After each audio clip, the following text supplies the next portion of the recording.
Bago po tayo magsimula, ini-invite ko po ang bawat isa na pakikamayan naman po yung ating mga katabi. At sabihin niyo po kapatid, nagaganak akong makita ka ngayong araw. Hallelujah. Sige po tayo po yung manalangin. Dakilang Diyos na makapangyarihan sa lahat. Panginoon, salamat sa araw na ito. Thank you God dahil patuloy niyo po kaming pinagpapalat, pinaburan, o Diyos. Salamat Lord God dahil kami yung pinili Lord. Hallelujah Jesus. And thank you Panginoon sa lahat ng taong tatayo sa harapan Lord God. Tunay nga Lord God na bless niyo na po ang kanilang puso't isipan Panginoon. And Lord God, thank you for you have already made victorious Panginoon ang buhay ng bawat isa Lord God. And this morning we will continue to sing, continue to worship you Panginoon, at kami Panginoon ay patuloy na magpupuri sa pangalan mo, O Diyos. Hallelujah, Jesus. Thank you, Lord God. Sige po, samahan niyo po kaming umawit. Hallelujah.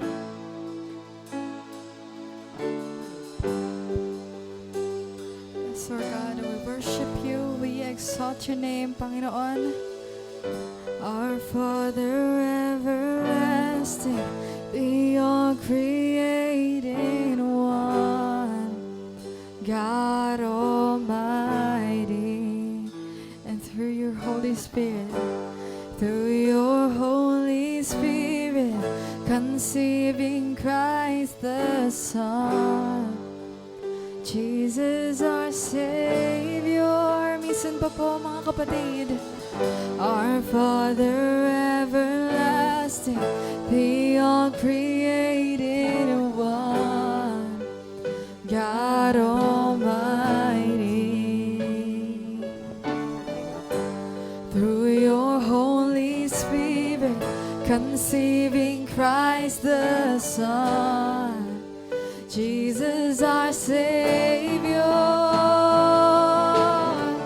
I believe in God the Father, I believe in Christ the Son, I believe in the Holy Spirit. Our God is three in one. I believe in the resurrection, that we will rise again. For I believe in the name of Jesus.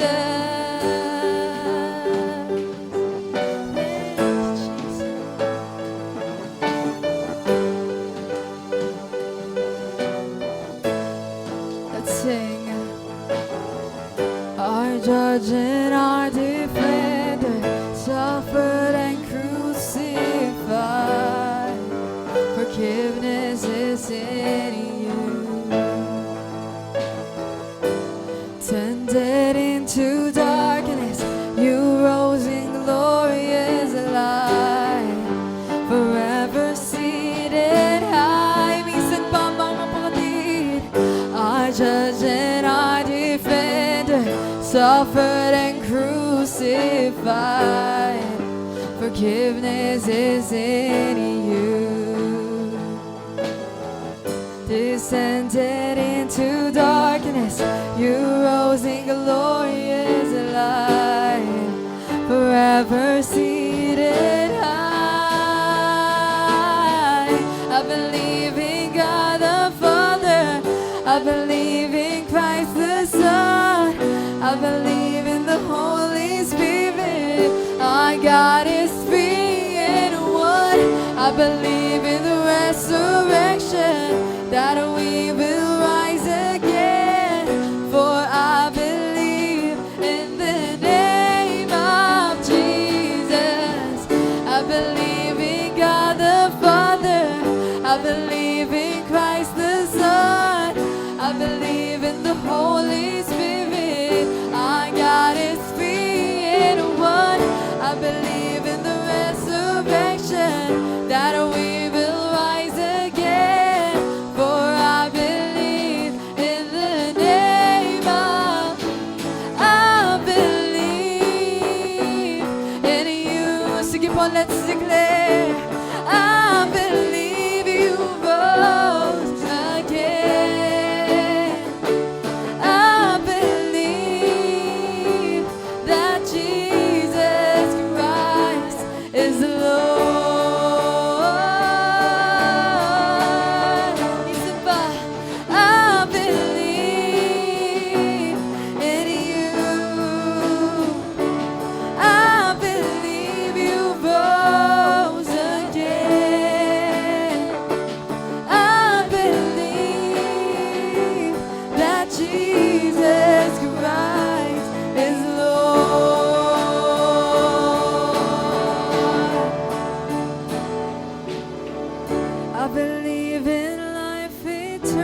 saints' communion and in your holy church.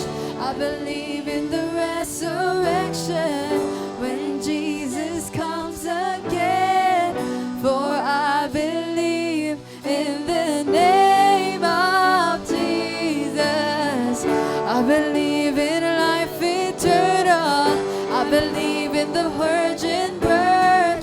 I believe in the saints' communion and in your holy church. I believe in the resurrection, that Jesus comes again.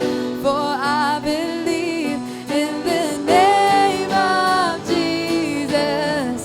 For I believe in the name of Jesus. For I believe in the name of Jesus. Oh, we believe. Thank you, Jesus. Thank you, Lord. Thank you, Lord. Thank you, Jesus. Sabi sa awitin na ito, Panginoon, for I am who you say I am.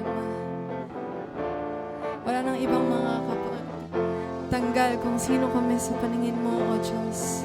Ikaw ang pumili sa amin, Panginoon. At salamat, Lord God. Hallelujah, Jesus. Who am I that the highest King would welcome?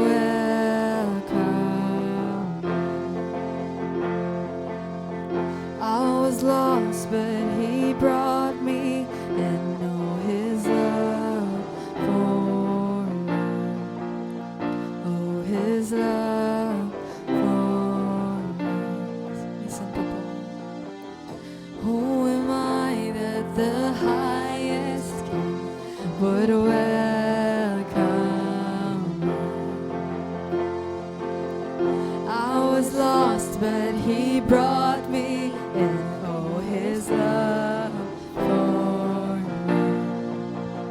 Oh, His love for me. Oh, the sun sets free. Oh, is free indeed. I'm a child of God. Yes, I am. Thank you, Lord. Free at last, He has ransomed me. His grace runs deep. While I was a slave to sin, Jesus died for me. Yes, He died for me. Once again, church, let's sing. Free at last, He has ransomed me. His grace runs deep. While I was a slave to sin, Jesus died for me. Yes, He died for me. Who the Son sets free, oh, is free indeed. I'm a child of God. Yes, I am. Let's declare in my birth.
There's a place for me. I'm a child of God. Yes, I am. Oh, yeah.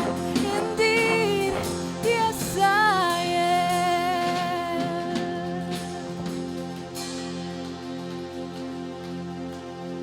And because He lives, I can face tomorrow.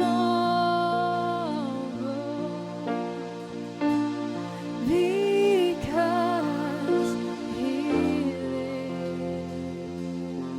lives, all fear is gone.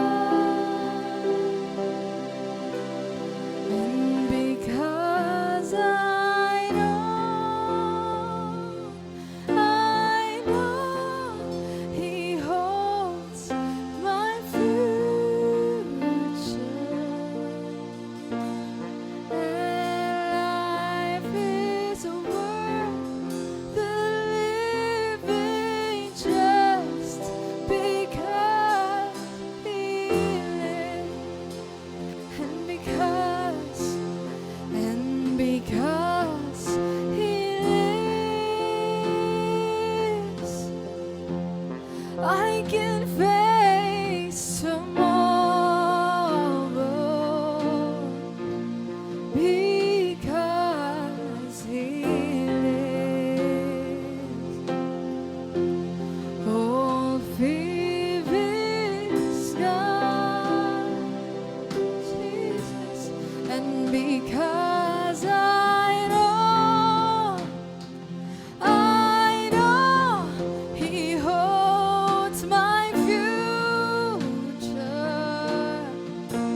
And life is worth the living just because He lives. Sige po, church, and sing. And because He lives, I can face tomorrow. Because He lives, all fear is gone. Oh, and because I know He holds my future. And life is worth the living just because He lives. Sige po, let's worship God. And because He lives, oh Jesus,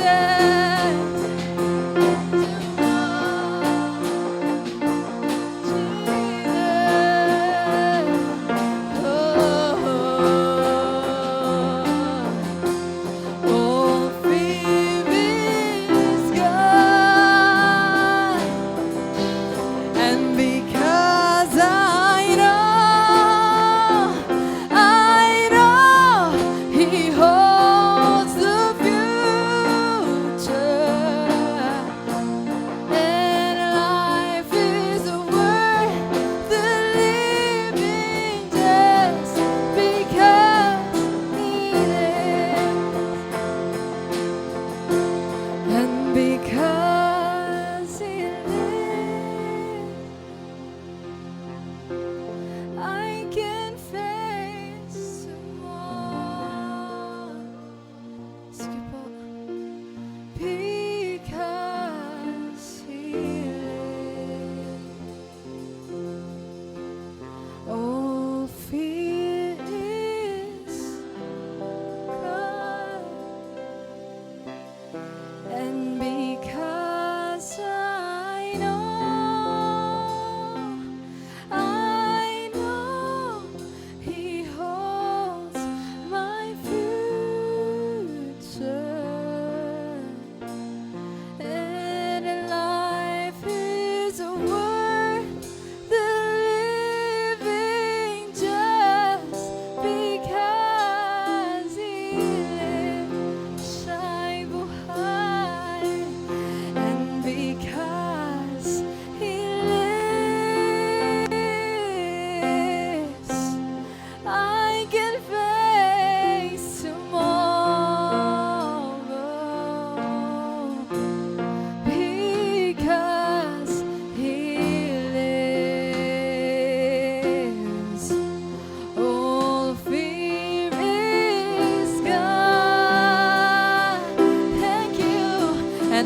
'Cause I know He holds my future, and life is worth the living just because He lives. And life is worth the living just because He lives. Oh, and life is worth the living just because He lives. Sige pa, palakpakan natin ang ating Diyos na buhay. Hallelujah! Hallelujah! Thank you, Lord. Thank you, Jesus. Thank you, Jesus. Sa iyo lamang, Panginoon, lahat ng papuri at pagsamba. Sabay-sabay po tayo magsabi ng Amen, Amen, at Amen.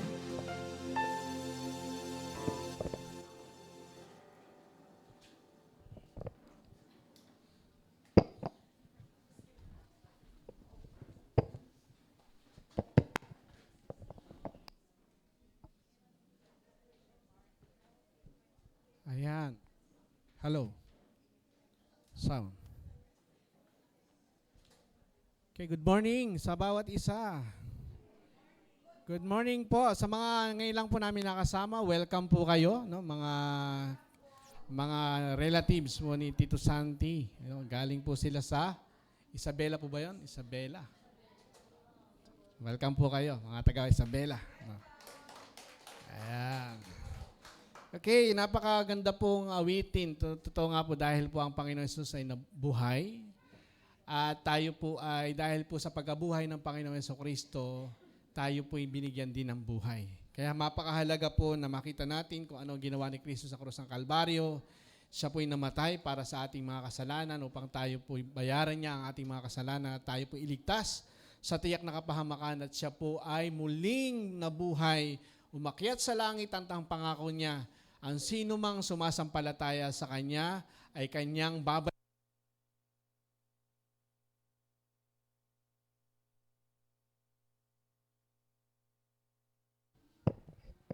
Ayan, nalobat. Okay. Tayo po ay magsisimula na sa ating pong mensahe na patuloy po natin tinatalakay yung Your next season is coming. Totoo po, sa bawat yugto ng buhay po natin, marami pong season ng buhay. Kung pangit ang season mo, merong good season. No, tandaan po natin, wag natin kakalimutan to, na marami na tayong natalakay, apat na po ito. Ito po yung pang-apat na topic o pang-apat na session na tinalakay po natin kung paano tayo kinakatagpo ng biyaya ng Diyos. No?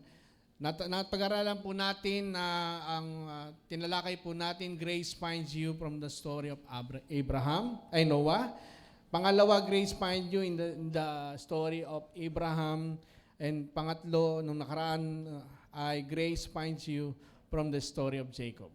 Ngayon, ang pag-uusapan po natin ay ang biyaya ng Diyos, grace finds you from the story of Joseph. Mahalaga po na tinatalakay po natin to na maging sa Old Testament, ang biyaya po ng Diyos ay naroon. No? Pero foretaste lang po yon, patikim na biyaya. Nung dumating po ang Panginoong Jesucristo, siya po ay namatay sa krus ng Kalbaryo. Yun po yung kahustuhan ng biyaya ng Diyos. Kaya mapalad po tayo. Kasi yun po yung panahon na meron tayo ngayon kung paano ang biyaya ng Diyos ay pinarana sa buhay po ng bawat isa. Gayunpaman, tatalakayin po natin yung mga tao ng Diyos sa Old Testament at makita natin paano ba ito gumalaw, paano nga ba ang biyaya ng Diyos ay kinagtagpo sila ng biyaya ng Diyos, kung paano nila ito natanggap at paano nakabuti at nagkaroon ng pagpapala sa kanilang buhay. Okay. Ang atin pong pag-uusapan ay tatlong bagay. 3 things when grace finds you from the story of Joseph. Number 1, start na po tayo. Pero bago po tayo mag-start, tayo muna po ay manalangin. Dakilang Diyos na makapangyarihan sa lahat, maraming salamat po sa pusong binigay mo sa amin, Lord God. Pusong ikaw ang nagdalisay nito. Ginawa mo kaming matuwid, ginawa mo kaming banal sa iyong harapan dahil sa natapos na gawa ng Panginoong Jesucristo. Salamat po sa karunungan at kaalaman. Salamat po sa banal na Espiritu na nasa amin, na siyang nagpapaunawa sa amin ng iyong mga salita. At makita namin kung gaano kakabuti, makita namin kung gaano ang iyong ginawa para sa amin. Salamat po sa iyong masaganang biyaya. Salamat po sa pagpapala na pinagkaloob mo po sa buhay ng bawat isa sa amin. Sa iyo po ang aming papuri, pagdakila, paglawala sa tanging pangalan ni Jesus. Amen. Okay. Number 1, grace finds you in a pit. No? In a pit. Ibig sabihin po ng pit ay hukay. No? Natagpuan ka ng Diyos sa hukay ng buhay. Minsan dumarating po yun para tayong nasa hukay. No? Yung hukay ng buhay, kasi sa Genesis 37, ito ay isang mahalagang istorya po nang si Joseph po ay hinubaran ng kanyang mga kapatid. No? Hindi lang po basta hinubaran dahil mamahalin yung kanyang damit, inggit na inggit, yung kanyang mga kapatid kasi binigyan siya ng kanyang ama ng mamahaling damit.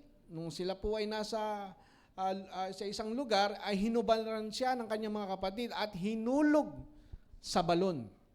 Hinulog sila sa balon, siya sa balon. At pag tinignan po natin na ikaw ay isang kapatid at marami kang kapatid, hinulog ka sa balon. Parang pag nasa loob ka ng balon ay pwede na tayo mag-conclude, tapos na ang istorya mo. No? Kasi parang ginawan ka na hindi maganda. No? Yun po ang napapansin natin, kala natin yung istorya ni Joseph, tapos na doon sa loob ng balon. Siya po'y napagkaisahan ng kanyang mga kapatid, tinapon siya sa isang balon. Subalit, sa pangyayaring ito po, ay hindi katapusan. No, hindi katapusan, kundi ito po ang simula ng plano ng Diyos sa kanyang pagliligtas. Yung pangit na sitwasyon ni Joseph, na hinulog siya sa balon, maaaring titingnan natin pangit, maaari nating tingnan na ito ay katapusan ng kanyang buhay. Yun minsan ang iniisip natin. Kung minsan iniisip po natin, tapos na yung kwento ko kasi pangit na yung naranasan ko. Oh, pero magugulat po tayo dahil meron pong grasya sa pangit na sitwasyon ng buhay natin. Dahil merong grasya, hindi po yun ang huling bahagi ng iyong buhay. Sino sa inyo nakakaranas minsan ng pangit na buhay, para kang nasa hukay, para kang wala ka ng pag-asa. Dumarating po yun minsan, no, pag may problema. No? Lalo na pag mabigat yung problema mo, hindi ka na makatulog. Kala natin, yun po ang huling bahagi ng ating kwento. Hindi po. May grasya ang Diyos. Pag may grasya ang Diyos, mayroong panibagong kwento ng buhay po natin. Lagi po natin tatandaan, pinaalala po natin lagi, kung hindi maganda nangyayari sa buhay mo, hindi po yun ang huling tagpo ng buhay mo. Hindi po yun katapusan. No? Sapagkat mayroon pong biyaya ang Diyos, no? Ang biyaya ng Diyos, dadalhin kanya sa mas magandang yugto ng buhay mo. Pag pangit, may mas magandang yugto ng buhay mo. Amen po ba? Remember, pag hindi maganda ang nangyayari, mayroon pong next season. Kaya yung pinag-uusapan natin, yung next season ng buhay po natin ay nandoon, no? Meron pa hong yugto ng buhay mo na dapat nating makita, kaya wag po tayong sumuko. No? Wag po tayong sumuko. No? Kaya kapag maganda ang nangyayari naman sa buhay mo, wag tayong tumigil maniwala. Minsan okay na to, maganda na yung buhay ko. Huwag tayong tumigil maniwala sapagkat meron pang biyaya ang Diyos dahil hindi po nauubusan ng sorpresa ang Diyos. Huwag kang makontento, okay na ako. Maganda naman yung buhay ko. Hindi. Huwag tayong makontento doon. Lagi nating umasa, lagi tayong magtiwala na paraging may sorpresa ang Diyos, mas magandang sorpresa sa buhay po ng bawat isa sa atin. Sino sa inyo naniniwala doon? Say amen. Sa Genesis 37 verse 28, so when the Midianite merchants came by, his brother pulled Joseph up out of the sisters, no? Yun po yung balon, no? And sold him for 20 shekels of silver to the Ismailites who took him to Egypt. Maaring iniisip po natin, game over na, no? Wala na. Pero hindi po natin naintindihan, lagi pong merong bagong ginagawa ang Diyos. Everything happened for a purpose. Naniniwala tayo doon. Merong purpose. Pag may nangyayari sa buhay po natin, may purpose ang Diyos na nangyayari sa buhay po natin. Nung siya po ay nasa loob ng balon, maaaring si Joseph, nung nasa loob siya ng balon, akala niya tapos na. Pagka namatay ako dito, tatabunan na lang yung balon, nakalibing na ako. Pero dumaan ang merchant. Dumaan yung mga businessman, no? Yung mga mangangalakal, dumaan yung mga negosyante na doon sila napadaan, tuloy, naisipan po ng mga kapatid na wag nang patayin ang kanilang kapatid, wag nang dungisan ang kanilang kamay ng dugo ng kanilang kapatid, napagkasunduan nila ngayon na ibenta siya sa mga merchant patungong Egypt, no? And the rest is history. Kala maaring nisip niya tapos na, pero hindi, dumaan, napadaan. Kala natin aksidente, hindi po, planado yan ng Diyos. Minsan dumarating sa atin yun, parang hopeless ka na, pero meron palang ginagawa ang Diyos. Hindi ho aksidente ang ginagawa ng Diyos sa buhay po natin. Sabi nga ng Ecclesiastes 3:11, He made everything beautiful in its time. No? In His time, He makes all things beautiful. Totoo po yun. Kailangan mo lang maghintay. Minsan, wag po tayo maitip. Kapag maganda po nangyayari sa'yo, wag ka pong masiraan ng loob. No? Pag hindi maganda nangyayari sa buhay natin, wag tayong masiraan ng loob, lalo't higit kang wag tayong masiraan ng loob, higit na wag tayo rin masiraan ng bait. Minsan nasisiraan ng loob, natutungo sa nasisiraan ng bait, no? Nandoon sa tulay. Tumalon sa LRT. No? Dahil bagsak ang grade, tumalon sa LRT, nakadamay pa. No? Minsan ganon, nawawala ng pag-asa. Hindi po tapos ang kwento ng buhay mo. Tandaan natin, dakila ang biyaya ng Diyos sa lahat ng panahon. Naniniwala po tayo doon. Sabi rito, even in that pit, abandoned and betrayed, grace was already works. No? What seems like a cruel act became the very means by which God would prepare Joseph for a far greater destiny. Far greater destiny po yung inihanda ng Diyos para kay Joseph.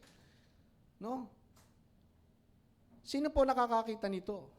Doon sa destiny. Siyempre ang Diyos. Hindi natin ito naiintindihan. Yung buhay natin, hindi natin naiintindihan, pero nakita na ng Diyos ang great destiny sa buhay po natin, inihanda na ito ng Diyos.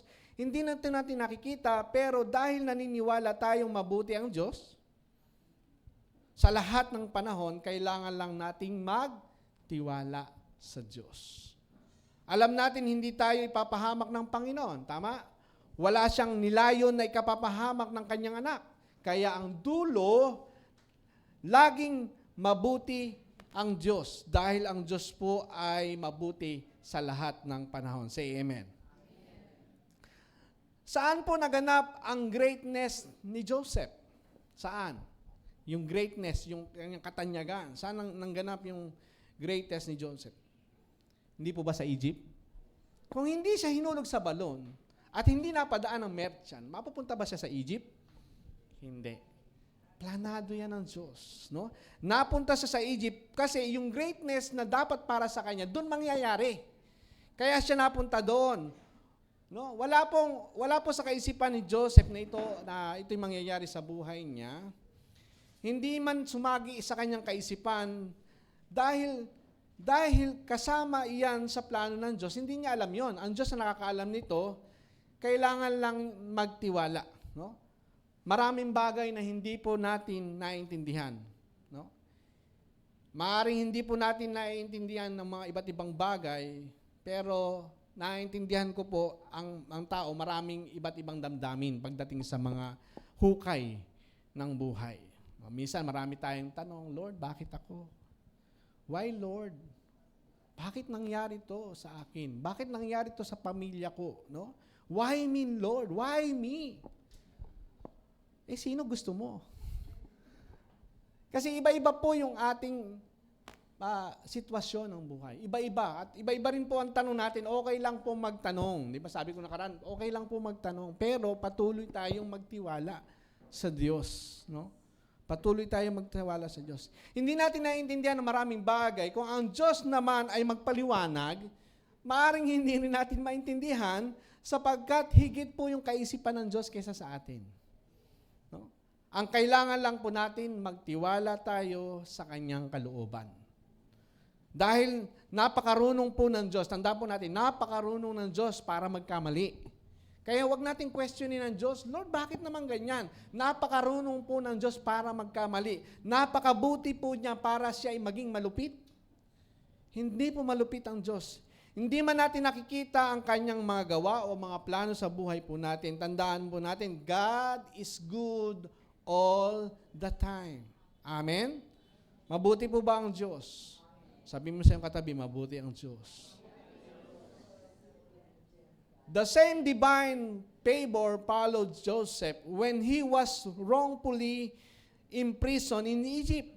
Though he suffered behind bars after Potiphar's wife falsely accused him, Scripture assures us that the Lord was with him. That the Lord was with him. He showed him kindness and granted him favor in the eyes of the prison warden. Genesis chapter 39, mababasa po natin yan. No? Yung nangyari sa buhay niya. Hindi po siya iniwan ng biyaya ng Diyos. Kung hindi siya iniwanan ng biyaya ng Diyos, gaano pa kaya tayo? Kasi yung biyaya ng Diyos noon, 4 days lang. Patikim lang yon. Gaano pa kaya ngayon, yung fullness of grace nasa atin. Sapagkat kahit sa loob ng kulungan, nakatagpo siya ng pabor sa mata ng bantay bilangguan sapagkat nasa kanyang ang pagsama ng Diyos. Sino sa inyo naniniwalang kasama niya ang Diyos? Sabi nga, hindi niya tayo iiwan, hindi pababayaan. Nananahan siya sa atin. Muli, napakita po na napakahalaga ng bagay ng buhay po ni Joseph. Even when other throws you down, grace can still lift you up. The pit is not the end. Yung hukay, hindi po yun ang katapusan. Is the setup for the next season. Kung merong hukay ng buhay mo, set up lang po yan para sa next season ng buhay ng bawat isa sa atin. Ang bawat isa sa po sa atin ay may mga hukay ng buhay. Ang iba, sobrang desperado, ginagawa niya ang lahat ng kanilang makakaya. Sa tingin natin, parang okay lang naman. Yung iba naman, hindi na sila makagawa ng paraan, kaya hinahayaan na lang nila na manatili sa hukay ng buhay. Pero tandaan po natin, kapag ikaw ay nasa hukay ng buhay, hindi po sa hukay ng kamatayan, ikaw ay nasa hukay ng buhay. Pag may buhay, merong pang pag-asa. Hukay ng buhay, hindi po hukay ng kamatayan. Hindi ka papatay. Tandaan po natin, hindi ka papatay, buhay ka pa, parang nabalaho ka lang sa hukay ng buhay mo. Pero hindi ka papatay. Mayroong panibagong pag-asa sa buhay po ng bawat isa sa atin. Maaring ang iba ay may problema sa hukay ng pananalapi. No? Maaring may problema ka sa iyong pamilya, sa iyong asawa, sa mga manggagawa naman ng Diyos, may problema ka sa ministeryo. Pero wag masiraan po ng loob. Wag kang masiraan ng loob. Laging dakila ang biyaya ng Diyos sa lahat ng panahon. Amen po ba?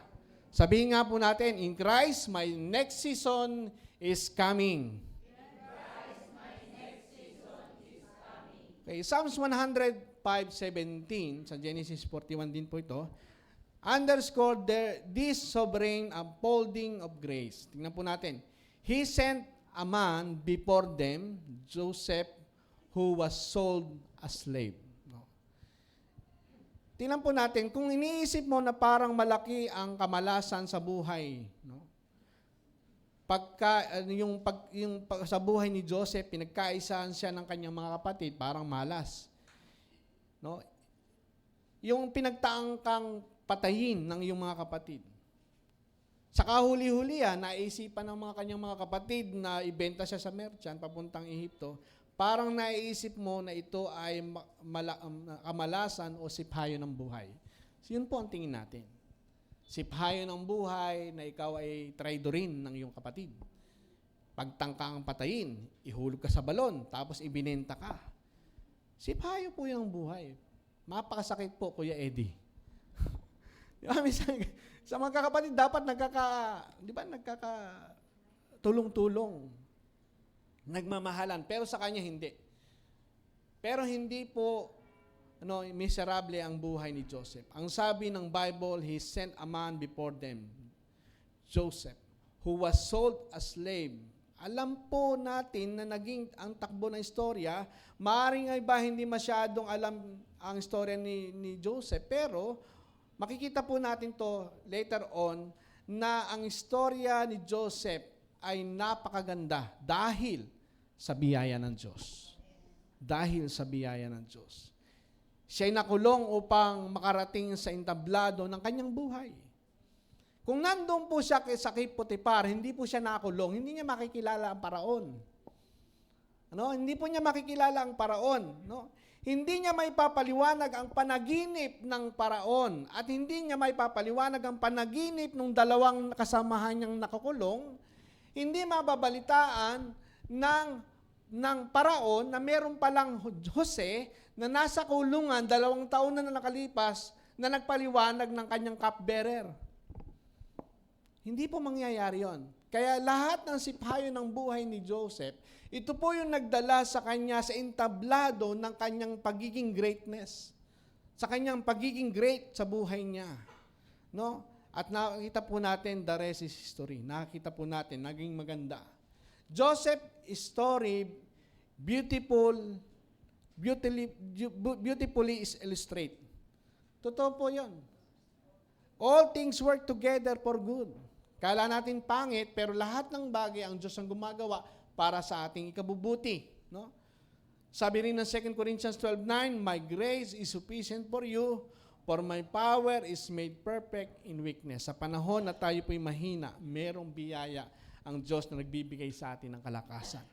Kung kailan naisip mo na mahina ka, mahina ka, pero ang susunod pong tagpo nito, kalakasan ng biyaya sa buhay mo. Na hindi ka na makaahon sa hukay ng buhay mo, kalakasan ng biyaya ang ibinibigay sa atin ng Panginoon. Dahil dakila po ang biyaya ng Diyos. Amen. Tulad po ng nangyari kay Jeremiah.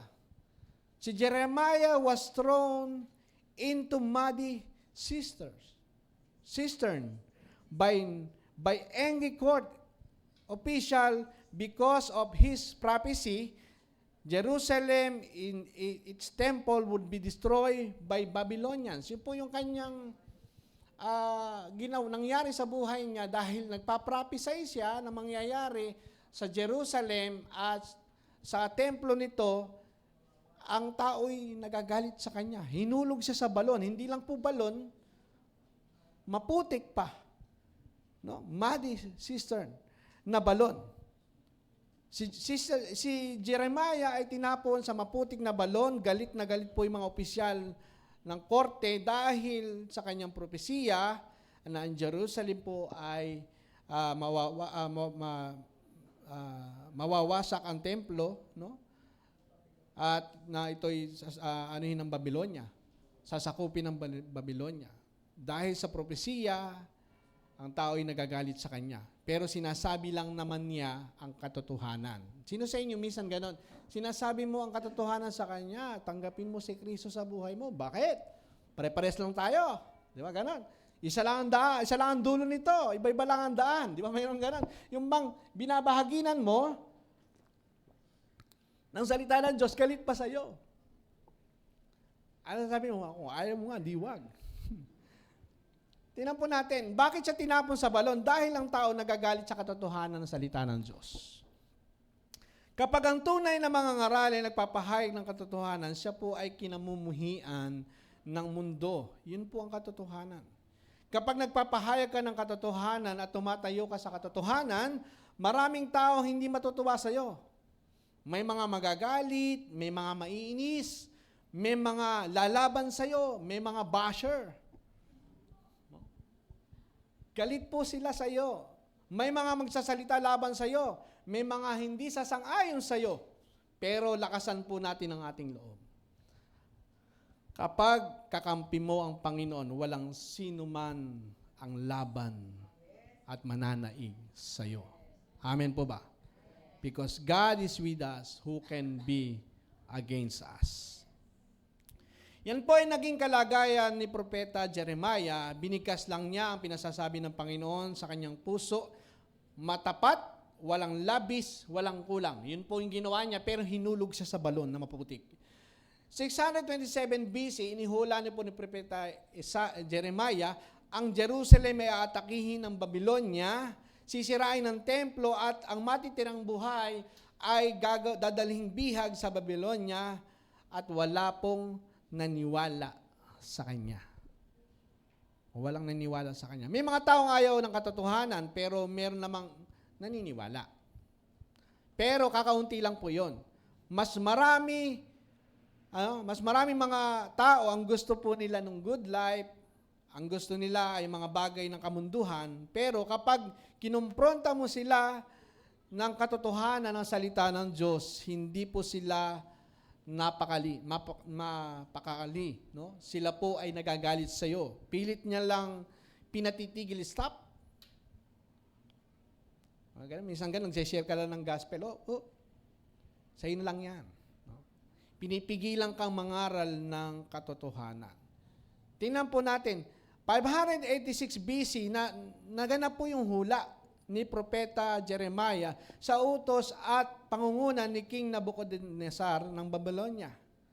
Sinalakay po ng Jerusalem, ang Jerusalem, sinira ang templo at dinilang bihag ang mga Hudyo sa Babylonia at sila ay na-exile sa Babylonia for 70 long years. Ganun po katagal na sila po'y naalipin. Napansin po natin, bago matupad ang hula, lumipas muna ang 41 years. Ang tagal. Nagbibigay ang Diyos ng babala. No? Nagbigay ng Diyos ng babala 41 years, pero may mga taong hindi naniwala. May mga taong hindi nagbigay ng pansin sa salita ng Panginoon. Tandaan po natin, tayo nabubuhay din sa kaparehas na panahon ngayon. Maraming tao ang sinasabihan natin ng daan patungo sa langit. Para magkaroon ng kaligtasan na si Kristo lang ang daan ng buhay at ang katotohanan. Pero sa panahon din ngayon, marami na po ang nangangaral patungkol sa at nagtuturo na maliwanag na mensahe ng biyaya. Kailangan lang nilang marinig ito. Marami po tayong kababayan, marami po tayong mga kapatid sa ating paligid, mga kaibigan natin sa ating paligid. Kailangan nilang marinig sa pamagitan ng tinapos na gawa ng Panginoong Jesucristo. Sa krus ng Kalbaryo ay merong buhay na walang hanggan. Anong gagawin natin? Ibahagi natin ito. I-share natin yung ating live stream. No? Sino po sa inyo madalas mag-share ng ating live stream? No? Kailangan po nilang madinig ang mensahe na hindi po galit ang Diyos. Yun ang kailangan nilang marinig, hindi galit ang Diyos sa tao. Kahit ang tao ipasaway, hindi po galit ang Diyos. No? Inako na nga po ni Kristo sa magitan ng dugoong katawan ni Kristo ang lahat ng galit ng Diyos. Lahat. Inako na ni Kristo sa kanyang dugoang katawan yung lahat ng galit ng Diyos. At dahil sa kanyang tinapos na gawa, pinatawad ng Panginoong Diyos ang ating mga kasalanan, kaya hindi na po galit ang Diyos sa atin. Hello? Naniniwala tayo doon? Kailangan po nating ilagay sa ating isip na sa tuwing magtuturo po ng katotohanan ang mga tao ay napapalaya o mapapalaya. Pero kung sa kabilang panig naman po, meron din mga taong lumalaban dito, no? Nilalabanan nila ang tamang mensahe ng biyaya. Mga kapatid, mga kabiyaya, ang tamang mensahe ay si Kristo at ang kanyang natapos na gawa sa krus ng Kalbaryo. Si Kristo na namatay sa krus ng Kalbaryo, wala na pong iba. Kaya ang lagi nating ipinapahayag sa pulpitong ito ay si Kristo at ang kanyang tinapos na gawa sa krus ng Kalbaryo. The right message, the true message is Christ and His finished work, nothing more, nothing less, nothing at all. No? Wala nang susunod pa, wala nang ibang mensahe. Yan po ang mensahe. Walang ibang pangalan, tandaan po natin, walang ibang pangalan na binigay ng Diyos na sukat ikaligtas, kundi ang tanging pangalan lamang ng Panginoong Hesukristo. Si Jesus mismo ang nagsabi, ako ang daan, ang buhay at ang katotohanan. Walang makakapuroon sa Ama kundi sa pamagitan ko. Hindi ho sa pamagitan ng relihiyon, hindi sa pamagitan ng mabubuting gawa para makapunta sa langit. Sa pamagitan ni Kristo para makapunta tayo sa Ama ay ang pananampalataya sa kanyang bugtong na anak na si Hesukristo na nagbayad ng ating mga kasalanan. Lahat po ng maniniwala sa Kanya may kasiguraduhan ng kaligtasan. Wala hong pwedeng umagaw sa atin sa kamay ng Panginoon. Dinagdag pa ho ng Panginoong Hesukristo, siya ang pintuan. Ang sino man pumasok sa akin ay maliligtas. Sabi po ng Panginoon, si Jesus, hindi po ang relihiyon. Tandaan po natin, si Jesus, hindi po yung samahan o organisasyon. Hindi po simbahan. Hindi po iglesia. Hindi po church. Hindi po pastor. Hindi po obispo. Si Jesus lang po. Wala nang iba. Si Jesus po ang nabayubay sa krus ng Kalbaryo para akuin ang ating mga kasalanan. Sa magitan ng kanyang kamatayan, mayroong kaligtasan at buhay na walang hanggan. Yun po ang paraan. For the wages of sin is death, but the gift of life, the gift of God is eternal life through Jesus Christ our Lord. Amen? Ang kabayaran ng kasalanan ay kamatayan, ngunit ang kaloob ng Diyos. Pag sinabing kaloob, ito ay regalo. Sino sa inyo madalas sumatanggap ng regalo? Pagka-anniversary ng mag-asawa, meron ba ganon? Sana all. Pag Christmas, birthday, di ba? Pag binigyan ka, anong ginagawa mo? Tinatanggap mo. At nagpapasalamat ka sa tinanggap mo. Hindi mo binabayaran yung binigay sa'yo kasi regalo nga. Pag binayaran mo, ito hindi na regalo. Isipin po natin si Pablo. Si Apostol Pablo, even under house arrest in Rome, Paul turned his chain into pulpit. Si Pablo kahit nakakulong, siya po ay ginawa niyang pulpito ng pangangaral ng salita ng Diyos kahit po siya ay nakakulong. Naikulong po siya sa Roma pero tandaan po natin hindi po napigilan ang pagtuturo at pangangaral ng tamang mensahe. Ang tamang mensahe ay ang biyaya ng Diyos, ang Panginoong Hesukristo at ang kanyang tinapos na gawa sa krus ng Kalbaryo. Ano po nangyari? Ang mga dumadalaw sa kanya sa kulungan ay nabahaginan niya ng tamang mensahe. Madalas po si Lucas, dinadalaw siya. No? Napanood ko po yan yung meron pong pinikula Apostle Paul. No? Madalas kausap niya, kaya ang Book of Acts po, ang nagsulat po niyan ay si Lucas. No? Dumadalaw po siya doon. Minsan napagbintangan pa nga siya, nakulong pa rin si Lucas No? Pag pinanood niyo, mapakaganda po ng pinikula. Pinanood ko po yun yung dumadalaw sa kanya, binabahaginan niya ng mensahe ng biyaya. Ang mga bantay bilangguan, binabahaginan niya ng mensahe ng biyaya. Yung mga opisyal, maging ang mga taong naabot niya, binabahagi niya ang mensahe ng biyaya. Ginawa niyang pulpito, yung kulungan, yung mga tanikala sa kanya, hindi napigilan yung pangangaral ng mensahe. Naikulong siya, pero hindi naikulong ang pangangaral ng mensahe ng biyaya. Nagulat na lang po tayo ng malaking pagkagulat. Nagulat tayo. Bakit? Dahil kumalat po ang mensahe ng biyaya sa buong imperyo ng Roma. Kahit ang mangangaral ay nakakulong. Hello? Sino po sa inyo napunta sa ibang bansa na bawal mangaral ng salita ng Diyos? Napunta po ako kasi Saudi Arabia. Alam ko po yung hirap ng mga mangangaral doon. No? Ginagawa po namin doon para hindi kami mahuli, sinasoundproof namin yung church. Tapos ang labas, dalawa-dalawa. Bawal magkasama ang babae at ang lalaki. No? Pagka nalaman na yun ng church, nire-raid ng mga mutawa kasi may kasamang pulis. Tapos yung pastor, hinuhuli, kinukulong, pinauwi sa bansang Pilipinas. Marami pong mga pastor doon na napakulong. Pero ganun po talaga, hindi po pwedeng mapakulong man, pero yung mensahe hindi po pwedeng mapigilan. Kasi yan po ay ang Panginoon ang kumikilos. If you find yourself in a pit today, whether of betrayal, failures, or disappointment, take heart. Grace is at work behind the scene.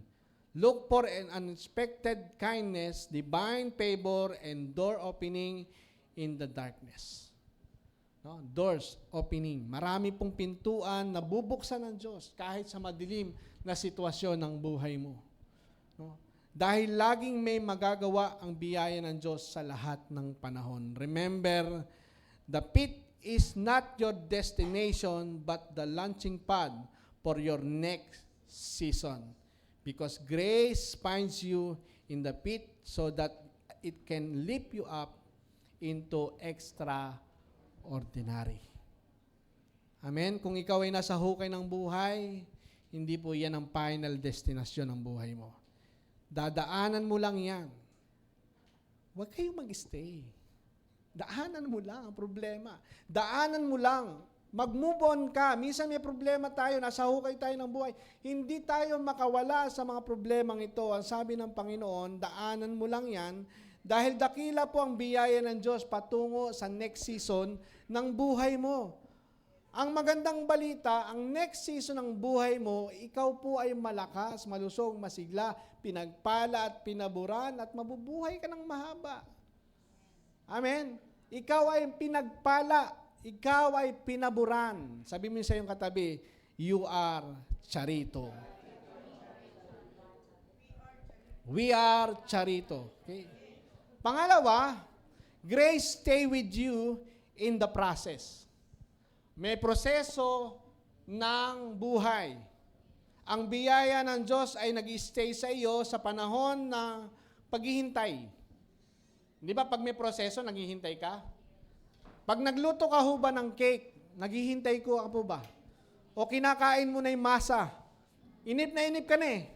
Hindi, merong time para umalsa, maluto, tsaka mo kakainin, tama?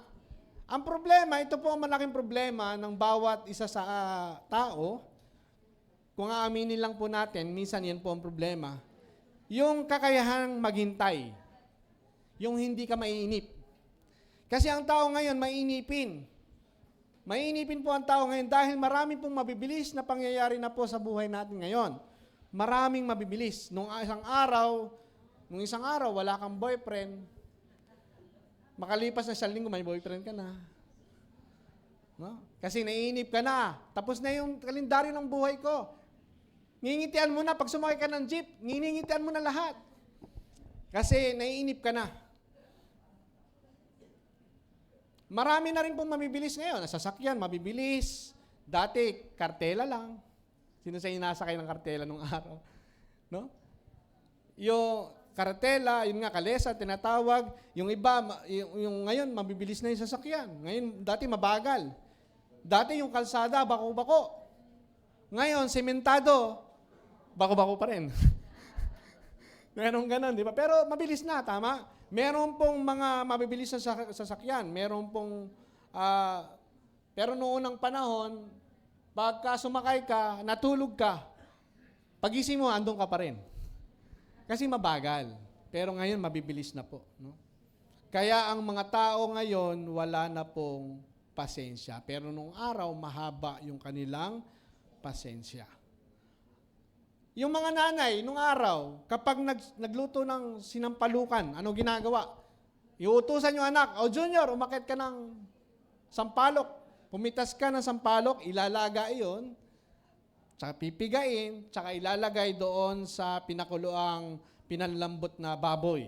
Tama? Pero ngayon, hindi. Gugupitin mo na lang. Instant sampalok with gabi. Di ba? Mabilisan po ngayon eh. Mabilisan. No, kaya yung paasim, agad-agad. Bibili ka lang sa tindahan, meron na. Pag wala namang paasim na mabili, kahit kili-kili, pwede na. Si tatay naman, pagka gustong magkape nung araw, ano ginagawa? Kukuha ng bigas. Ibubusa. No, pagkabusa, dudurugin. Sasalain sa medyas. Nung araw, ganun, di ba? Walang salaan, medyas ang ginagamit na pansala. No? Pero ngayon, instant coffee, 3-in-1, gugupitin mo lang. Mabilisan, may instant noodles. No? Mabilisan po ang nangyayari. Pagka naman nung araw, pag sumulat ka, sa kapenpal mo, ay tinatawag po na ito na snail letter. Napakabagal, no? Na-experience po namin ni Pastora yan. Magkaibigan pa lang kami noon, sinusulatan po namin ng isa't isa. Kaya lang, yung kwento niya, laos na pag dumating sa Saudi Arabia. Umaabot po ng kalahating buwan, 1 buwan, no? Pero ngayon, ang bilis. No? Merong tinatawag na email, 1 pindot lang, Messenger, may Skype, may Viber, iba-iba po yung mga paraan. Pag pindot mo, nandun na sa kabilang mundo. Kabilang dulo ng mundo. Ganon po kabilis. Ang bilis po. Kaya ang tao ngayon ay mainipin. Tayo po'y nasa huling panahon. Sa huling panahon, in the last days, knowledge will increase. Kaya po mabilis po ang nangyayari. Ito po ang panahon na yan. Ngayon po yon. Kaya ang tao sa panahon ngayon, sobrang mainipin, ayaw ng proseso. Dati, noong unang panahon, napakabagal ang galawan ng mundo. No? Kaya ang tao po'y mapasensyoso. Pero ngayon, mainipin po ang tao. No? Sino po siya iniinip? Tagal naman ni Pastor. Sa buhay po ni Joseph, mabilis po nangyari sa kanya. Na-promote po siya. Napagkatiwalaan siya. Hindi dahil madali lang ang buhay, kundi ang pabor ng Diyos ay nasa kanya. Nang siya po ay mabili ni Potiphar, siya po ay naging tapat na katiwala mismo ng bahay ni Potiphar. Hindi po lahat ng katulong nakapasok sa kwarto ni Potiphar o ng kanyang amo. Si Joseph po ay ginawang katiwala ng lahat ng ari-arian ni Potiphar. Ganun po kabilis yung nangyari sa kanya. Bakit? Because the favor of God ay na kay Joseph. Sabi ng Genesis 39 verse 2, the Lord was with Joseph so that he prospered and he lived in the house of his Egyptian master. When his master saw that the Lord was with him, nakita ni Potiphar na ang Diyos ay na kay Joseph. No? And the Lord gave him success in everything he did. Alam po ni Potiphar, Joseph found favor in his eyes. Ang sekreto po ng pag-unlad ni Joseph, ni Jose, ay hindi sa kanyang educational background. Hindi. Hindi po sa kanyang curriculum vitae. Hindi po yung CV niya. Hindi po yung relationship with others o connection with others. No? Pero, tingnan po natin, nangyari to dahil sinasamahan siya ng Panginoon, pinagtagumpay po siya ng Panginoon. Kaya tayo, wag natin tingnan yung ating curriculum vitae, yung ating educational background. No? Vitae, ano? Educational background, CV na lang para madali. Huwag natin tingnan yun. Baka sabihin kasi minsan maraming nawawalan ng pag-asa. Hindi ako nakatapos Ano naman ang mararating ko? Hindi ako nakapag-aral kasi mahirap lang yung magulang ko. Tandaan po natin, hindi yon biyaya ng Diyos. Kapag nasa iyo ang biyaya ng Diyos, isang pitik lang ng Panginoon, pwede kang umunlad. Tingnan po natin si Joseph, katulong, napakulong, tapos naging gobernador ng buong Ehipto. Bakit? Because the favor of God is with Joseph. Amen? Sino po siya ininiwala nasa kanyang pabor ng Diyos? Tingnan po natin, sino ang nakakita nakasama ng Diyos si Joseph? Nakasama ni Joseph ang Panginoon? Yung si Potiphar. No? Yung Egyptian master, unbeliever pa ang nakakita. Napuna. Kaya yung boss mo, mapupuna yan. Mapupuna yan na ikaw ay magaling na trabahador. Ikaw ay mahusay na maging yung kasama niya sa trabaho. Kaya tandaan po natin, promotion is from the Lord. Ang promotion galing sa Panginoon. No? Yung 4 kayong nag-apply, ikaw lang ang natanggap. Di ba? Bakit? Hindi dahil sa galing mo, hindi dahil sa husay mo, kundi dahil nasa iyo ang pabor ng Diyos. Amen po ba? Yan ang sikreto ng bawat isa sa atin. Ang magandang balita ng Panginoong Hesukristo, sumama kay Joseph. At ang magandang balita na sumama kay Joseph ang Panginoon sa kanya ay sumasama rin sa atin araw-araw ng ating buhay. Amen po ba? Yun po ang magandang balita. Kung ano yung pabor ni Joseph, kasama siya ng Diyos, kinasamahan siya ng Diyos, gaano pa kaya ngayon? Pangako niya, hindi niya tayo iiwanan, hindi tayo pababayaan. Ang pabor na naranasan ni Joseph ay parehas po ng pabor na iginawad sa atin sa pamagitan ng tinapos na gawa ng Panginoon. Hayaan po, no? Hayaan po nating mangyari ito sa buhay po natin. Kung ano ang meron si Joseph, anino lang po yan ng meron tayo ngayon. Anino. Sabi ko, patikim lang yung dati. Ngayon, kabuuan ng biyaya ng Diyos ang pinaranas sa atin. No? Buong katuparan po ng biyaya ng Diyos sa atin. We live in a better covenant. Tayo po'y nabubuhay sa pinakamagandang kasunduan. Even as slave, Joseph days were marked by God's presence. Every task, every challenge was supported by divine grace that granted him wisdom, skill, and calm confidence in the face of injustice. Kahit may injustice siya, okay lang. Kung ikaw ay minamaltrato, pinamaliit, okay lang. Tandaan natin, kasama natin ang Diyos. Kung minsan iniisip po natin na biktima tayo ng kawalan ng katarungan sa trabaho, no, dahil inatake tayo ng sip-sip na mga kasama, no?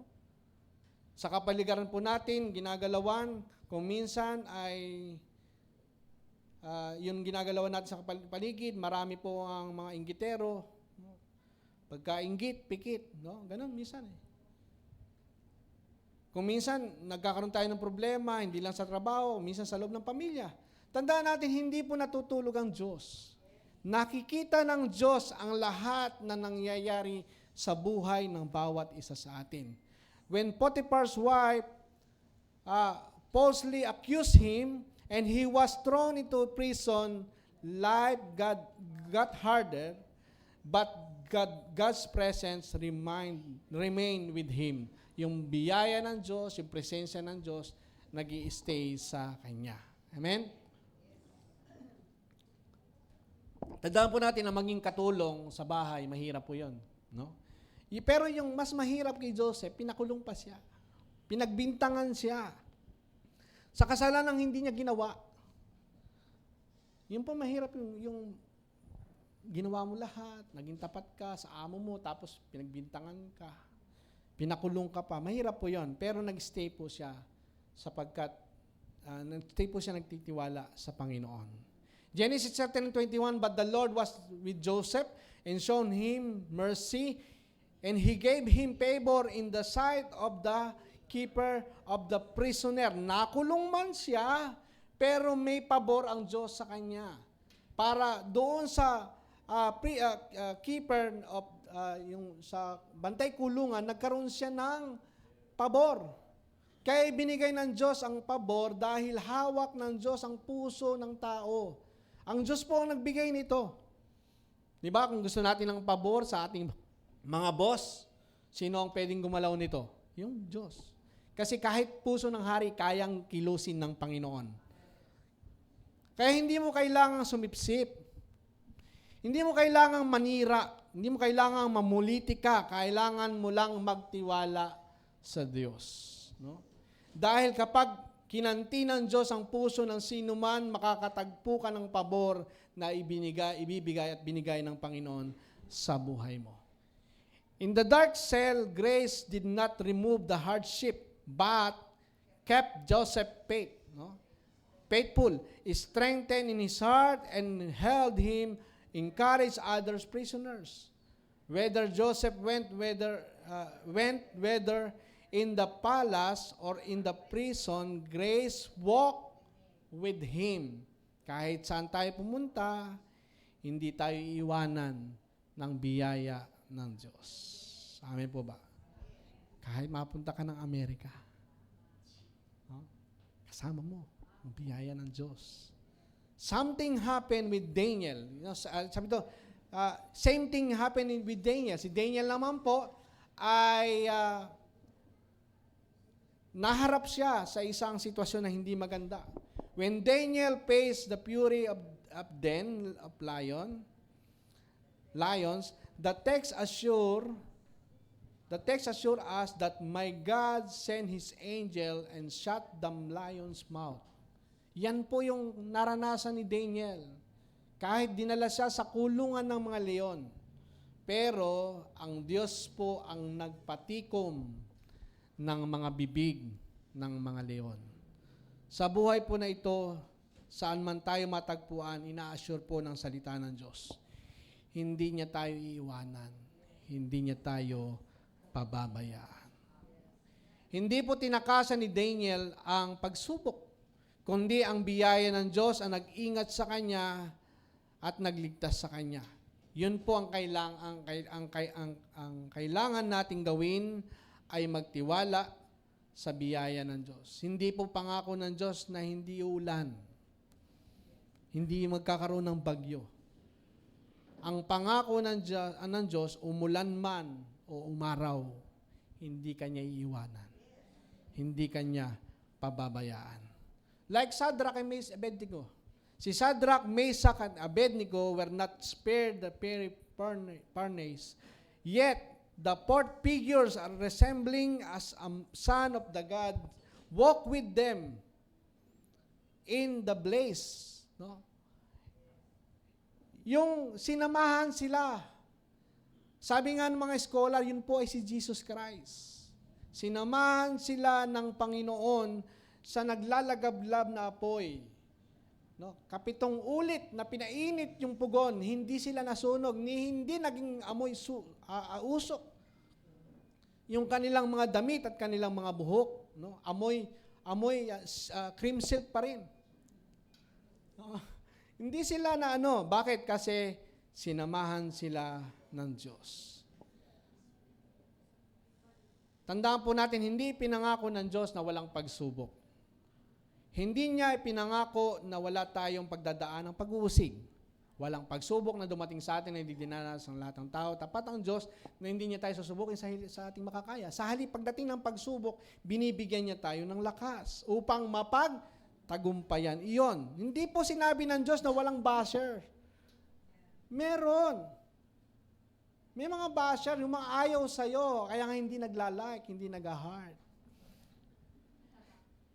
Hindi po sinabi ng Diyos na walang oposisyon. No? Meron pong basher, may persecution, may mga naiinggit sa ginagawa ng Diyos sa buhay mo. Ba't sila umulad? No? Ba't siya na-promote? Ako hindi. No? Merong ganon. Kaya sabi, pag-inggit, pikit. No? May mga hindi magugustuhan ang mensaheng dala mo. May lalaban sa'yo.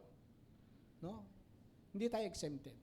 Pero tandaan natin, anumang pagsubok na meron tayo, kasama natin ang Diyos. John 16:33, "This thing I have spoken to you, that in me you may have peace.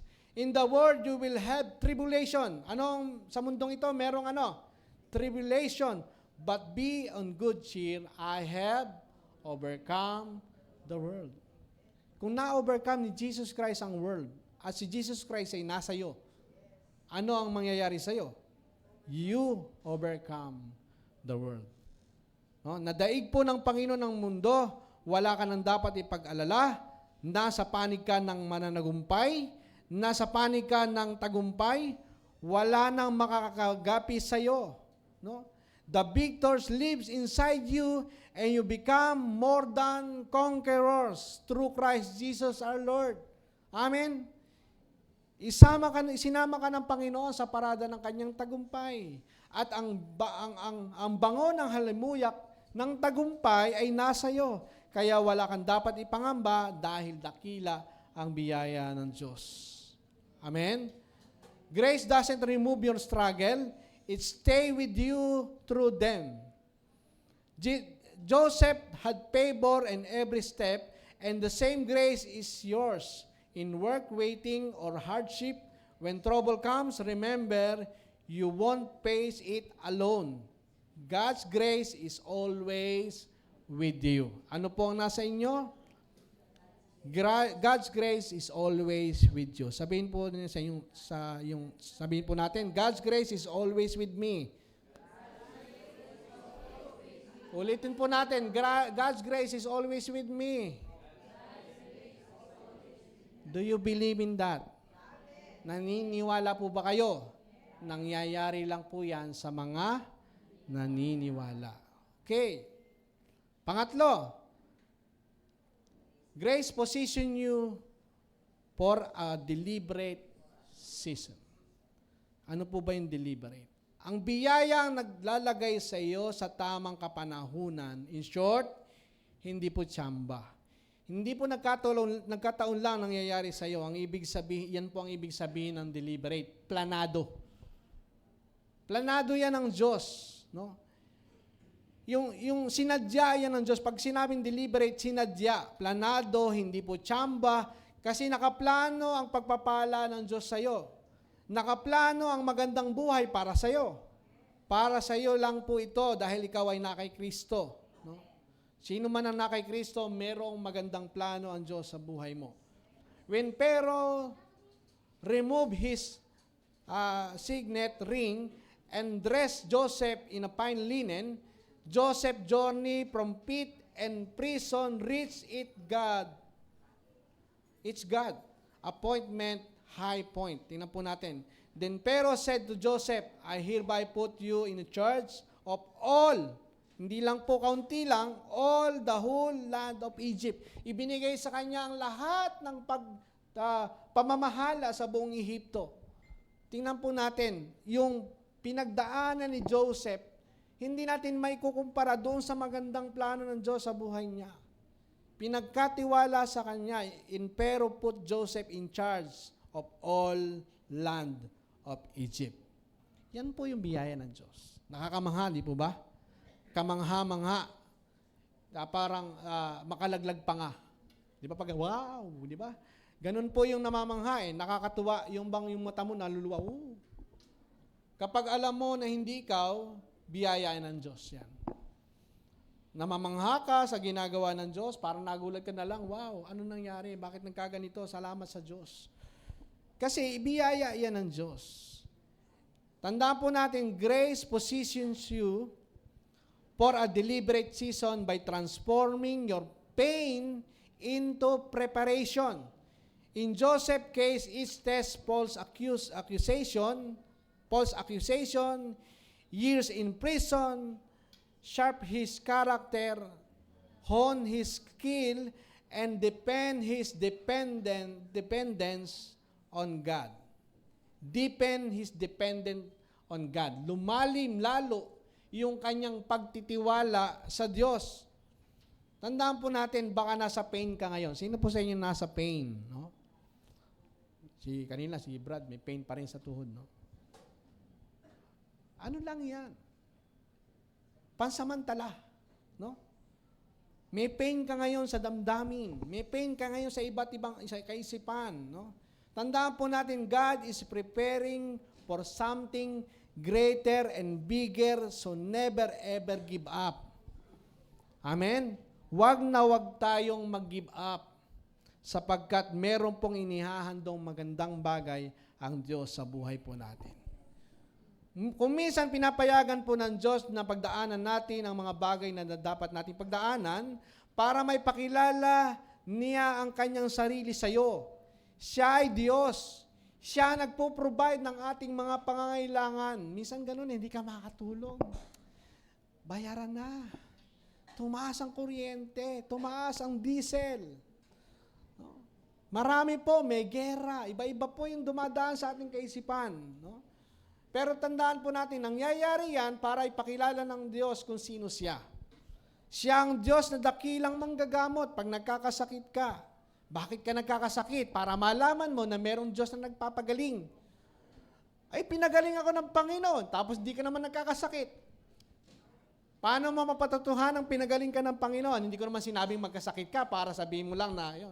Ibig sabihin, nangyayari ang pangit na bagay para maipakilala ng Diyos kung sino siya. Siya ay provider, siya ay healer, no? Siya ay kasama natin araw-araw.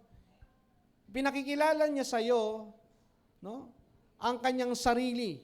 Kaya wag po tayong mangamba, wag kang matatakot, kasama mo ang Panginoon, walang kapahamakan ang mananaig sa iyo. Amen. Nang dumating po ang tagutom sa Ehipto at kalapit lugar, ay lumapit po sila kay Joseph.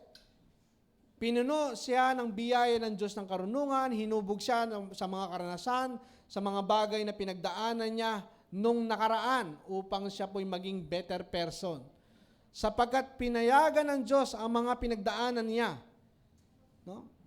Hindi upang tayo ay sirain, ganun din po sa atin. Hindi para siya sirain, ganun din po sa atin. Hindi para tayo sirain, kundi tayo ay patibayin. No, ibinibuild tayo ng Panginoon. Genesis 41 verse 57, and all the word came to Joseph but by grains from Joseph because the famine was severe everywhere. Joseph promotion is never self-made. Tandaan po natin. Hindi po ito dahil sa kanya. Na-promote si Joseph because this is a grace made by God. Ano? Maraming tao nagsasabi na naging tagumpay sila sa buhay dahil sa husay, sa galing, sa strategy. No, maraming ganon. Ay, kaya umunlad yung negosyo ko kasi mahusay ako. Hindi. Mas magandang marinig sa isang anak ng Diyos. Kaya ka nagtagumpay dahil sa biyaya ng Diyos. Amen po ba? Dahil sa biyaya ng Diyos ang nagumalaw sa iyo. Lagi nating tandaan, wag po nating kunin o angkinin ang promotion. Ang promotion na inaangkin natin na ito'y galing sa atin. Lagi nating isipin, promotion comes from the Lord. Never ever promote yourself. Never ever. Ito po ay parang si Lucifer. Tawag po dyan ay Luciferic. Itinataas ang kanyang sarili. Si Lucifer, tinaas niya yung kanyang sarili, gusto niya maging kapantay ng Diyos. Tandaan po natin, ang nagmamataas, binababa ng Panginoon. Pero ang nagpapakababa, itinataas ng Panginoon. Hayaan po natin ang Panginoon na magtaas sa atin. Darating ang araw na yan. At kapag dumating naman ang araw na yan, huwag naman po tayo maging OA. Hindi ako. Wala akong karapatan. Hindi po ako karapat-dapat. No. No, masyadong OA, no? Merong ganun eh. Pag tinaas ka ng Panginoon, tanggapin mo at pasalamatan mo ang Diyos. Sapagkat wala po tayong itinataas dito, kundi ang tanging pangalan lamang ng Panginoon. You will boast in the name of the Lord Jesus. Naalala ba natin po yung pag-aaral natin nakaraan, yung advertise your blessing? Sino po sa inyo ginagawa yon? Yung ina-advertise mo yung blessing, lagi ka nagpipicture, namasyal ka, kumakain ka ng masarap. Okay lang yun. Hindi naman masama yun eh. Hindi yun pagmamayabang. Tandaan po natin, yung nagsasabi ng iba, yabang. Yabang naman, no? Hindi. Yung iba, kaya ho sila naiinis kasi inggit sila. Inggit sila. Ang picture na makikita po natin na hindi self-righteous o self-promotion, pag nakita natin yung picture nakalagay doon, I am Charito. I'm blessed and highly favored. In Christ, I'm blessed and highly favored. Okay lang yun. Basta ang picture, hindi ikaw ang tinataas at ang Diyos ay tinataas mo sa buhay mo dahil biyaya ng Diyos ay nasa iyo. No? Hindi sa husay mo, hindi sa galing mo, kundi pinapasalamatan mo lang ang Diyos sa lahat ng meron ka. Amen po ba? Sino sa inyo ang naniniwalang siya'y Charito? No? Ibig sabihin, yan po ay pinakikilala mo sa mundo, ang kabutihan at ang biyaya ng Diyos ay nasa iyo. Dahil si Kristo lang ang dapat po nating ipagmalaki. Amen? Sabihin nga po natin, in Christ, I am Charito. No? Tandaan po natin, we are grace-made, no? We are grace-made man and woman of God. Amen? Lahat po ng yan dahil sa biyaya ng Diyos. Si Esther, ganun din. Si Esther, an orphan in exile, was unexpected made queen. No? Siya po ay na-exile lang. Unexpectedly made queen. Hindi niya iniisip yon. This is a classic example of deliberate season. God placed her there for such a time as this so she could rescue her people. Hindi niya inaisip yon na siya ay magiging reyna. Magiging reyna ng Persia. Ang Persia po ay Iran. Tama? Iran po yung Persia. At naging asawa niya si King Ahasuerus, Xerxes the First. No? Pero inilagay po siya ng Panginoon doon sa panahong iyon para iligtas ang kanyang bayan. Ang tawag po doon ay deliberate season.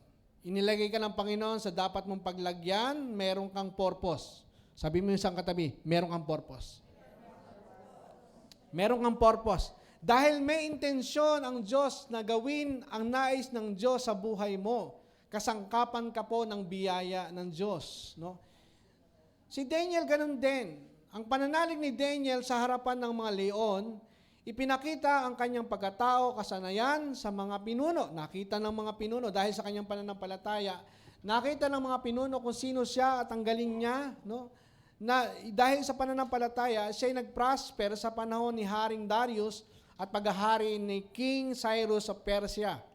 Dalawang hari ang kanyang pinaglingkuran, si King Darius at King Cyrus. Inilagay siya ng Panginoon para maimpluwensyahan niya ang mga bansa sa mundo. Mayroon po itong tinatawag na deliberate season. No?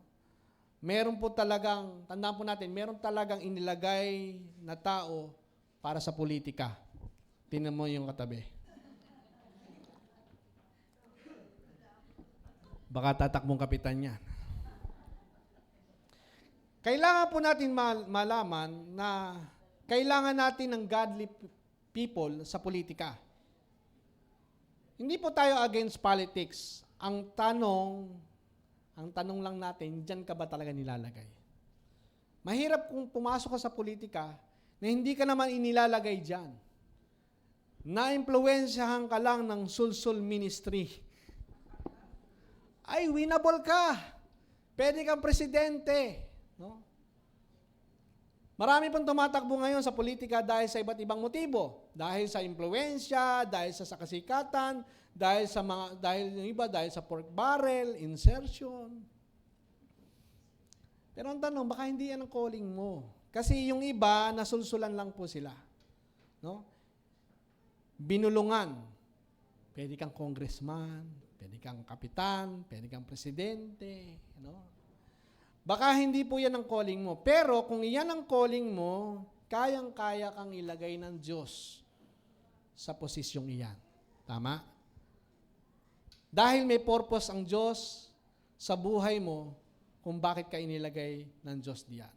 Pero kung hindi, meron kang paglalagyan. Meron kang ibang paglalagyan. Maaring pwede kang sa ministry. Lagay ka sa ministry o tinawag ka ng Panginoon sa business. No, sa tingin ko naman ay maganda lalaki ka, maganda ka, pwede kang mag-artista. Ngayon po, marami ibang tinatawag. Yung iba, sa TikTok, no? Yumaman dahil sa TikTok.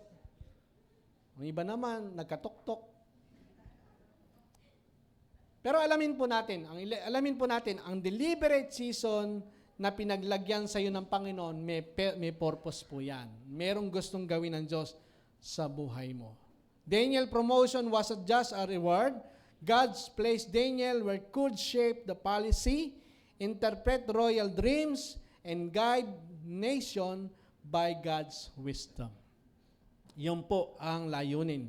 Grace position you for impact. God uses your pain to lead you into His purpose. Kahit may pain ka sa buhay, may pinagdadaanan ka, tandaan po natin, dinadala ka ng Diyos sa magandang layunin ng buhay mo. Amen? Ano po nangyari kay Joseph? Genesis 50:20. You intended to harm me, sabi po niya sa kanyang mga kapatid, but God intended it for good to accomplish what is now being done, the saving of many lives. Yun po ang sinabi niya sa kanyang mga kapatid. Hindi po siya nagalit sa kanyang mga kapatid. Sabi niya, intended niyong saktan ako, pero iba ang layunin ng Diyos para iligtas ko ang marami. No? Purposeful po ba? Yun po ang tinatawag na deliberate season. Yan po yung tinatawag. If you are coming out of your own pit or prison, God's grace is great, getting you ready for a season impact. Your scarce budgets of preparation, not shame, this trial have trained you for the role God has for you. Meron kang role, meron kang kalalagyan, meron kang kwenta. Sabi mo sa iyo, may kwenta ka. Huwag mo pong ikahiya ang iyong peklat ng mga pinagdaanan sa buhay. Huwag natin ikahiya yun. Kasi part po yun ng buhay natin. Ang peklat na yan ay nagpatibay ng iyong paniniwala sa biyaya ng Diyos. Kung may pagsubok, may pinagdaanan kang hindi maganda, okay lang yan. Kasi parte yan ng biyaya ng Diyos sa buhay mo. Pagkalipas ng mga pagsubok, darating ang rumaragsang pagpapala, biyaya ng Diyos na para sa buhay mo. Amen? Tatlong bagay yung ating nakita. Grace finds you in a pit. Grace stays with you in the process. Grace positions you for a deliberate season. Okay, ano po ang ating life application? Life application, don't let other mistakes steal your goodness. No? Don't let others mistake. Yung kamalian ng iba, nakawin ang iyong kabutihan. Huwag mong hayaan yon. Mabait ka naman eh. Sino sa'yo naniwala mabait siya? Sabi mo sa katabi, mabait ka naman eh. Mabait ka naman, di ba? Pero huwag mo hayaan na yung mga tao sa paligid mo na hindi mabait ay nakawin ito. Kahit hindi mabait ang mga tao sa paligid mo, manatili ka pa ring mabait. No? Even when Joseph's brother threw him into the pit and sold him into slavery, and later when Potiphar's wife lied and he was jailed, he refused to lose the good God has given him. He stayed honest and kind, trusting that God's grace would carry him through every trials. Ano ginawa ni Joseph? Siya po ay patuloy na nagtiwala. Kanino? Sa Diyos. Manatili po tayong mabait sa gitna ng mga yung mga mabait kahit sa gitna ng mga tinatakasan ng bait. Because Joseph protect his good heart, he left the prison of not bitter. Umalis siya sa prison na hindi nagkaroon ng puot, but better person ang nangyari sa buhay niya para iligtas ang mga tao sa kagutuman. Yun po ang magandang bagay. No? Marami pong naranasan tayo, lumipas po yung mga pinagdaanan natin, hindi po tayo naging bitter. Tayo po ay you become a better person. Sino sa inyo gusto mangyari yun? Pangalawa, trust the process, even it takes a while. Huwag tayong mainip. Matatapos din ang mensaheng ito. Konti na lang, huwag kayong mainip. Si Joseph ay 17 years old nang ibinenta ng kanyang mga kapatid sa merchant papuntang Egypt. Siya po ay naging gobernador sa Ehipto sa edad po na 30 years old. Pag sinamang po natin, meron pong 13 years old na gap. Yan po yung 13 years old na siphayo. Mga hinagpis, mga sakit ng damdamin na kanyang naranasan bago po siya makarating sa 30 years old na maging gobernador ng Ehipto. No?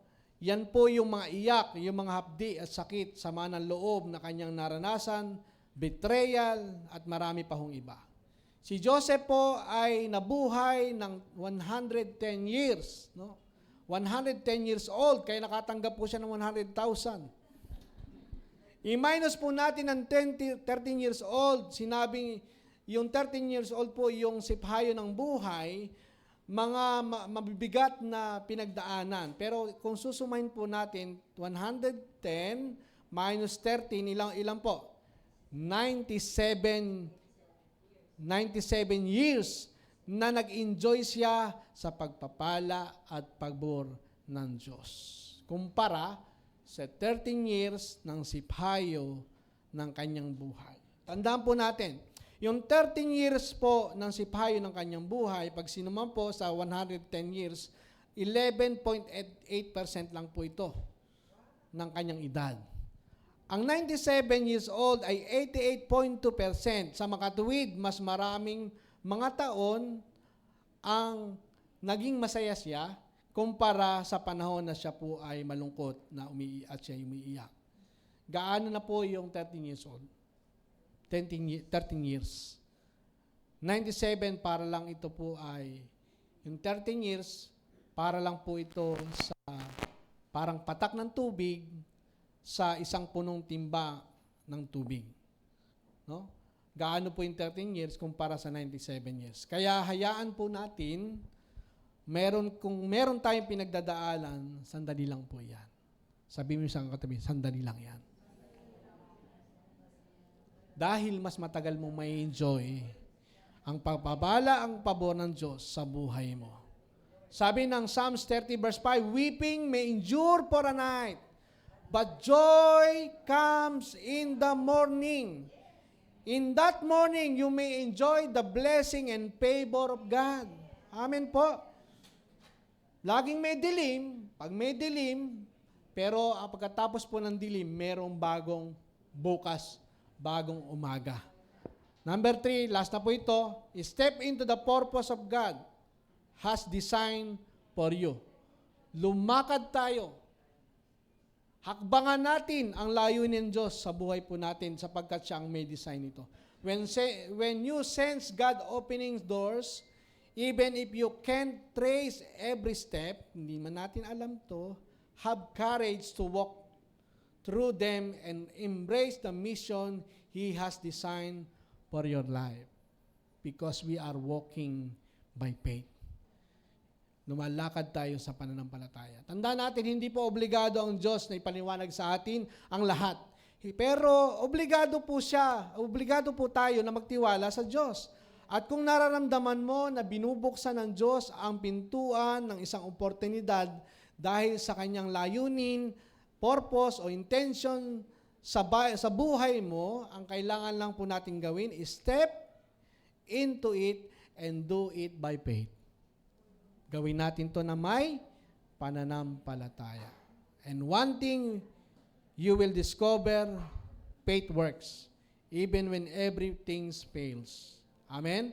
Because you can always say, all is well. Amen? All is well. How are you today? All is well. Palakpakan po natin ang Panginoon. Okay, basahin po natin. Life application.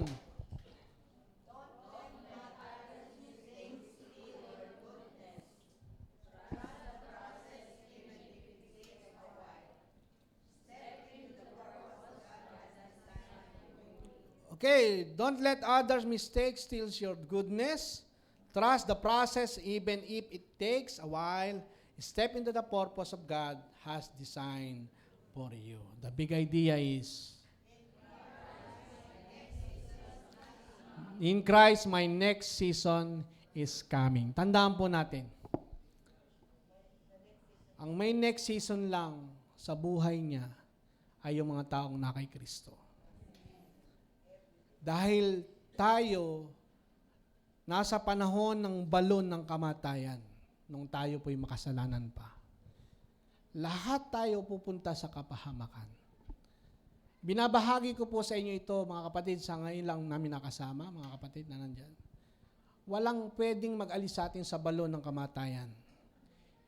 Hindi po ito balon lang ng buhay katulad ni Joseph. Buhay pa siya, pero ang tao nandun na sa balon ng kamatayan sapagkat ang lahat ay nagkasala at walang sino mang umabot sa pamantayan ng Diyos.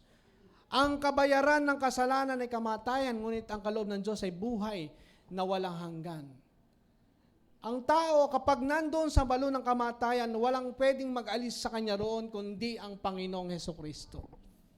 Ang kailangan lang para maalis siya roon, maniwala siya na merong pwedeng mag-alis sa kanya roon. Na pwedeng merong magpatawad sa kanyang mga kasalanan. Kaya tayo napunta sa balon dahil ang lahat ay nagkasala tayo at ang pupuntahan natin ay kamatayan doon sa impyerno. Ayaw ng Diyos na mapunta tayo doon.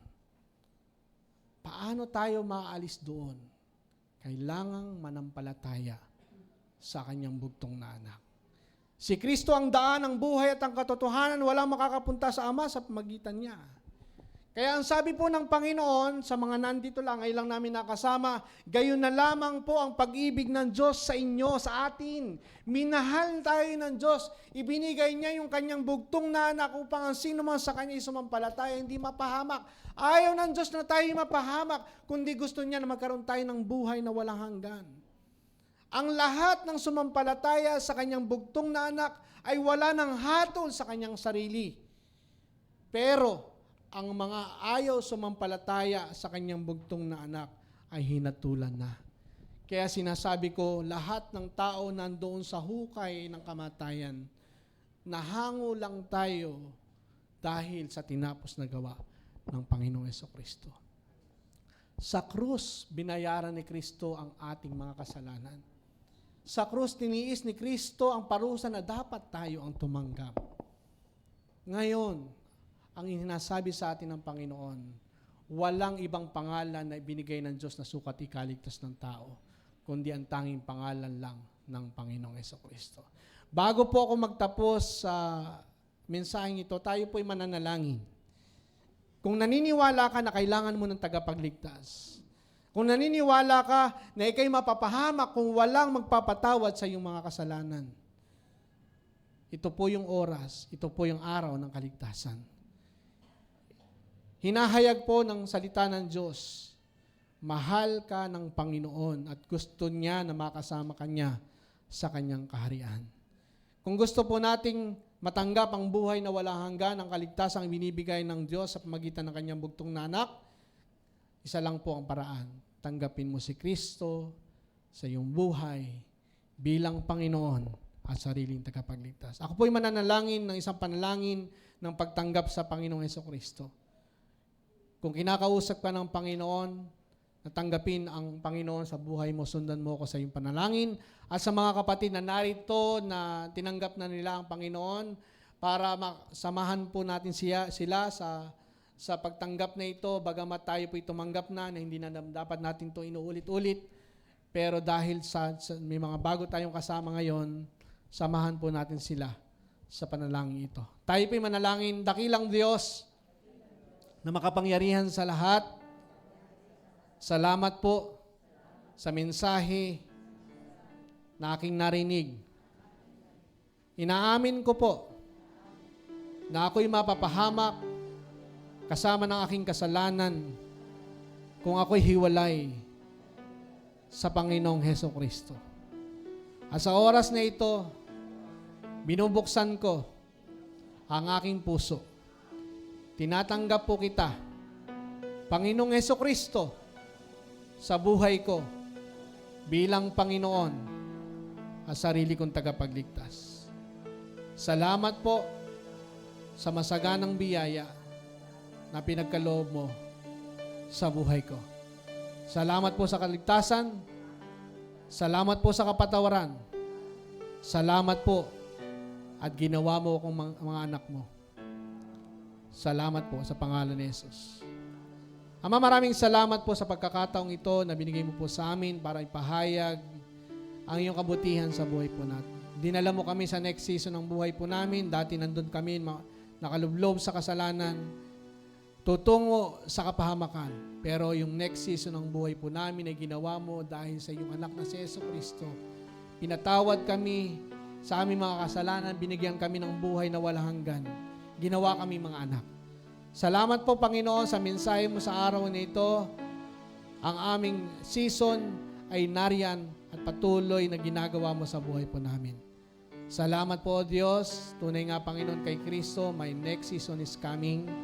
Ito po ay amin pong dinideklara, ang season ng malakas, malusog, masigla, pinagpala at pinaburan. At kami po'y mabubuhay ng mahaba. Salamat po, Panginoon, sa iyo po aming papuri, pagdakila, paglalati sa tanging pangalan ni Jesus. Amen. Ano po ang big idea? 1, 2, 3. Amen. Palakpakan po natin ang Panginoon.